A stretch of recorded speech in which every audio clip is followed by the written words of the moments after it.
दोस्तों अभी दिसंबर का महीना चल रहा है।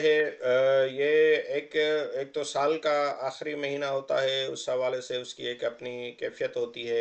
सर्दियों के हवाले से सर्द मौसम और उसकी उदासियां, लंबी रातें, छोटे दिन, ये सब चीज़ें अपनी जगह। लेकिन ये शायरों को भी बहुत अट्रैक्ट करता है और बहुत सारी गीत, गज़ल, नज़्में जो है वो दिसंबर के उन्वान से शायर कहते रहते हैं। और आज मैं जिस किताब की बात करने जा रहा हूँ वो बहुत ही पॉपुलर किताब है, बहुत सारे लोगों ने पढ़ी हुई है और बहुत सारे लोग उस पर बात करते भी हैं क्योंकि वो पाकिस्तान के एक बहुत ही पॉपुलर राइटर हाशिम नदीम साहब की है।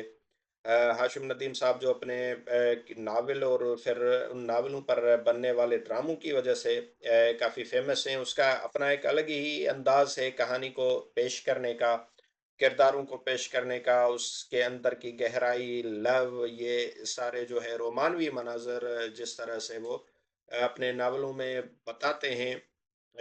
तो वो जो पढ़ने वाले हैं, ख़ास तौर पर जो हमारे यहाँ यूथ है, नौजवान पढ़ने वाले हैं, वो उनको बहुत पसंद करते हैं, उनकी तहरीरों को, और इस वजह से वो एक मखसूस जो है यूथ का जो है हल्का उसमें बहुत पॉपुलर भी हैं। तो इनके जो दूसरे पॉपुलर नॉवेल्स के साथ-साथ बचपन का दिसंबर भी एक बहुत ही खूबसूरत तफ़रीही नॉवेल है, एक प्यारा नॉवेल है। और इसके बारे में मैं कह सकता हूँ कि बहुत ही खूबसूरत, दिलकश और सहरंगेज़ ये किताब है और एक ऐसी लाजवाब कहानी है जिसको एहसासात से भरपूर है। कहानी के किरदारों के साथ उनके जो बचपन के एहसासात, जज़्बात और मोहब्बत से भरपूर ख़यालात हैं, वो इस किताब के पढ़ने वालों को अपने अंदर में उतरते हुए महसूस होते हैं और जो उसका कारी है, वो फिर उस कहानी से खुद को भी एक तरह से रिलेट करता हुआ महसूस होता है।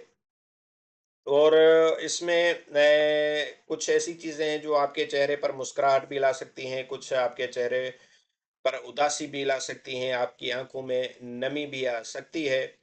तो ये जो है 320 सफ़ात का नावल है जिसमें एहसासात हैं, सच्चाई है और इस तरह से जो ज़िंदगी का एक सुकून का बायस बनने वाली चीज़ों की कहानी है जो कभी-कभी लाहासिल बन जाती हैं और शायद यही ज़िंदगी का हासिल होता है।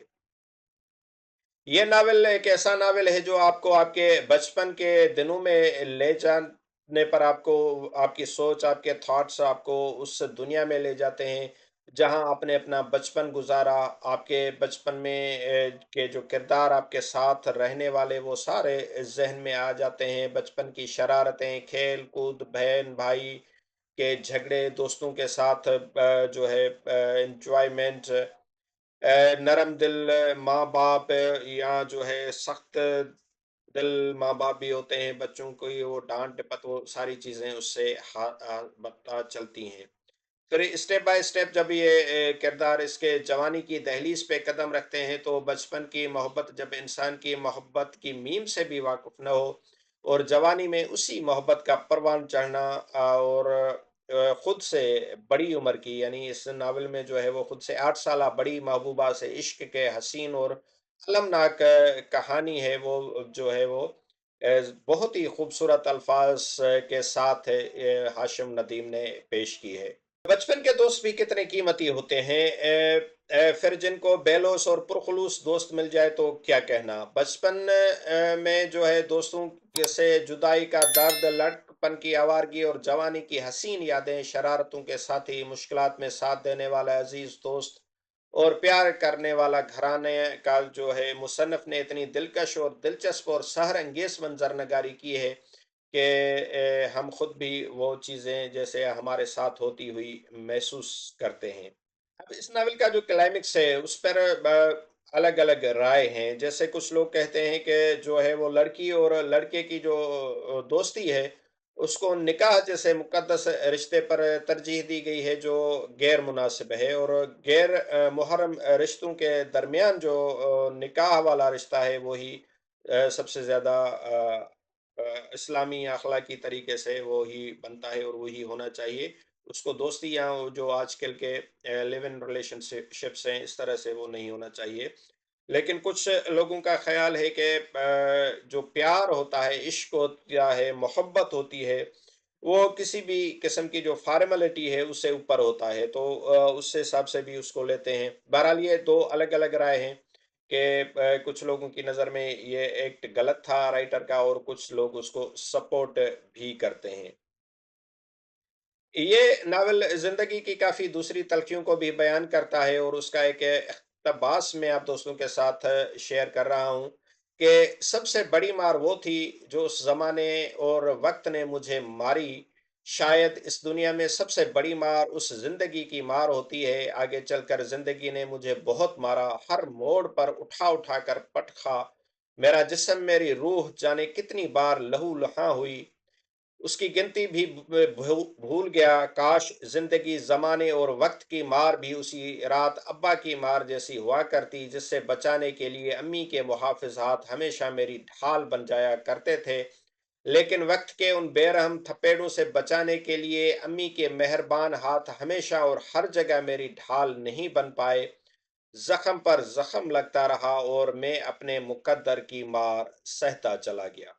तो ये किताब इस तरह के बहुत सारे दिल को छू लेने वाले एहसासात और जुमलों से भरपूर है।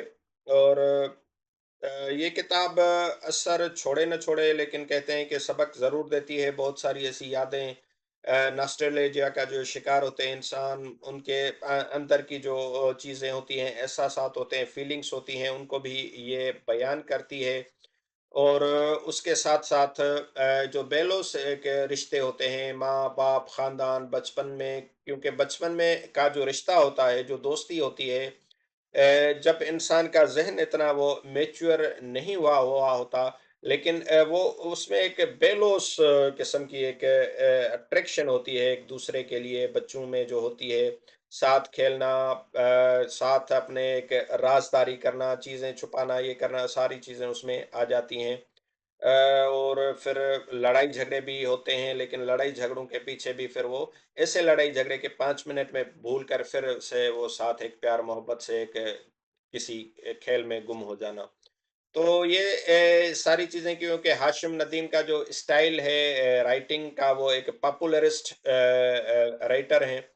तो उसकी जो कहानियाँ हैं ऐसी हैं कि इंसान को बोर बहरहाल नहीं करती, और एक रवानी के साथ बंदा उस कहानी के साथ चलता जाता है, उसको महसूस करता है, उसको पढ़ता है।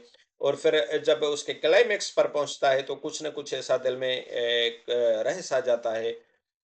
कुछ कमी, आँखों में नमी कह लें, कुछ उदासी या ये सारी चीज़ें। तो मैं समझता हूँ कि ये काफ़ी पुराना और काफ़ी पॉपुलर नॉवेल है। आप में से बहुत सारे दोस्त जो वीडियो देख रहे हैं, शायद इन्होंने पढ़ा भी हुआ होगा, और नहीं पढ़ा तो आप इसको इस दिसंबर में एन्जॉय कर सकते हैं। इसके हवाले से अपनी राय भी शेयर कर सकते हैं, और ये मैं उम्मीद करता हूँ कि आपको ये वीडियो पसंद आई होगी और आपने इस चैनल को सब्सक्राइब भी ज़रूर किया होगा। मुझे आप दोस्तों की राय का ज़रूर इंतज़ार रहेगा कि आप इन सारे किताबी तबसरों और मेरी जो बातें होती हैं किताबों के हवाले से, उसको किस नज़र से देखते हैं। बहुत-बहुत शुक्रिया।